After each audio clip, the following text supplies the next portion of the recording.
So this is huge. This is huge. A lot of people are so impulsive because they want to get to their desired location in an unrealistic time frame.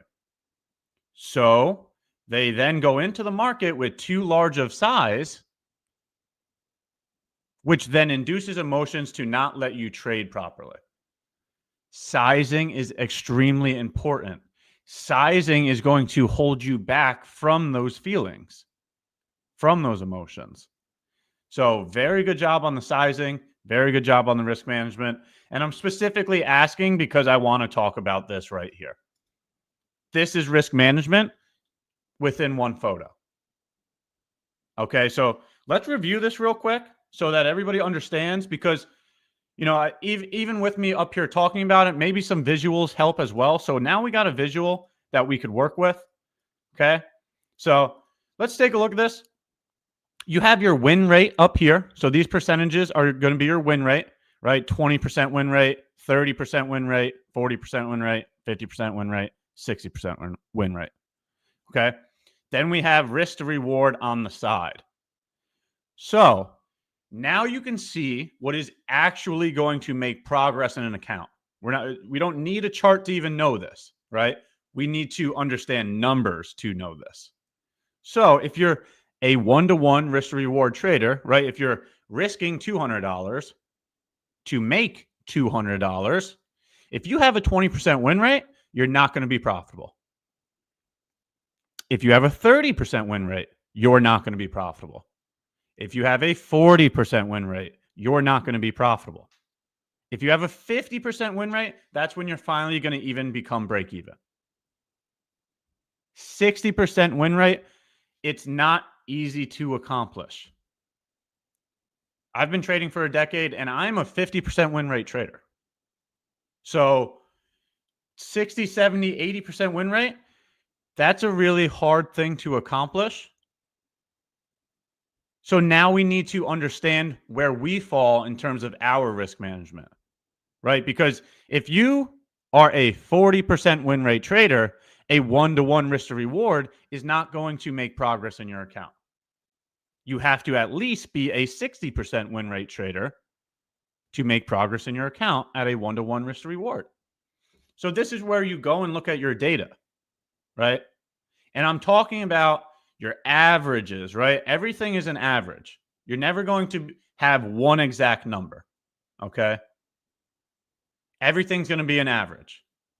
If you're averaging $200 as your loss and you're averaging $200 for your win, that's going to be a one-to-one RR, and you're going to have at least a 60% win rate. So go and look at your data. Are you a 60% win rate trader? Yes or no? Because if you're not, if you're a 40% win rate trader, we need to now focus on this then. Because it's okay, as you see, a 40% win rate trader at 1-to-2 risk to reward, you will be profitable. You will make progress in the account. And sure, everybody's probably saying, but it's not going to be a great return. I'm only going to make a withdrawal of $100. I'm only going to make a withdrawal of $200. But the point to this conversation is just simply how to get green. Because the fact of the matter is once you get green, that's when you scale, right? You make more money through compounding. You do the same exact thing that you were already doing, just with more capital, right? So let's say you only had a withdrawal of $100 because you're doing 1-to-2 risk to reward, you have a 40% win rate, and it just barely nets you about $200 of profit. So you withdraw $200. Okay, but what happens when you have 10 accounts? What happens when you have 20 accounts, right? So that $200 withdrawal is now a $2,000 withdrawal. We're still having the same actions. We're still having the same risk. We're still having the same reward. But you have more capital now. Do you see where I'm going with this? It's a matter of doing the same exact thing, just with more capital. So wherever you stand on this spectrum is how you know how to move forward. Okay. It's not easy to be consistently obtaining 3R trades. It's not easy to be consistently taking 4R trades or 5R trades. But you can see how risk to reward really helps your win rate, because at a 1 to 5R, you only need to be a 20% win rate trader to be profitable. So this also hammers home the point that you have to be extremely patient with your winners. You have to be overly impatient with your losers, right? How do you do that? How do you actually implement that on the chart, right? Making sure your stops are in place, right? Adhering to your stop, confirming the fact that you'll never have a large loss. How do you do that on the chart? Instead of moving your stop to break even, allowing the trade to play out. Don't move your stop and allow a -1R trade or a +2R trade. Okay? It doesn't even have to come down to confidence in your system. What it does come down to is the mental and emotional control, is the ability to actually wait for price to play out. Because the fact of the matter is, price does not care how you feel. Price does not care about what you think. Price is not going to do what you want it to do. It's going to do whatever it wants to do. It's going to be completely random. So whatever you do in between pressing the buttons is going to change your outcome drastically. Okay, so go and look at your data. Your data is going to be unique to yourself. So wherever you fall within the spectrum, this is what we have to ensure. If you're a 30% win rate trader, you need to become very patient with your winners so that you can be hitting 3R winners. Okay? How do we even know what a 3R would be? Is having defined loss limits. Set a daily loss limit, right? If your losses for a day are the same exact number every time, right? Decide for yourself that $200 is the maximum you're willing to risk per day. Now, however you want to implement that on the chart is completely up to you.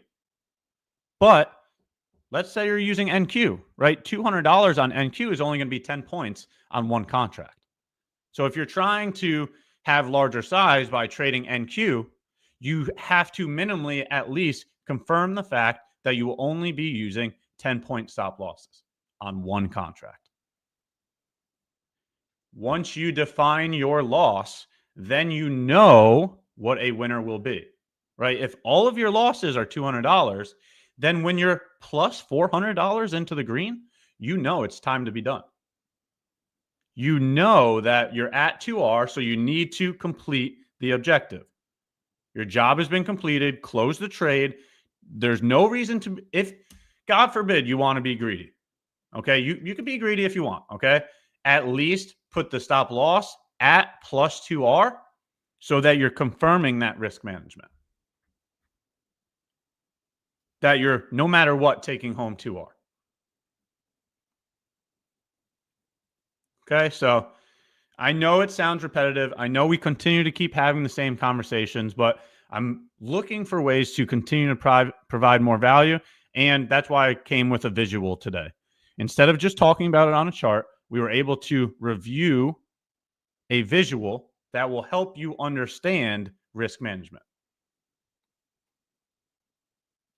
All right. So if you have any questions about that, I'll give just a couple minutes here. I'll head over to chat, see if you have any questions about it before we get over to price action.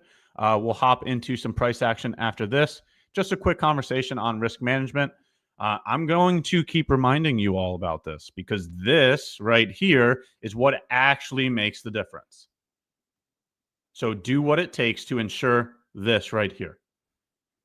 Whether that is setting alerts and stepping away from the trade so that you don't do anything stupid while you're in the trade, whether that's setting a defined stop loss, setting a defined maximum loss limit, The whole nine.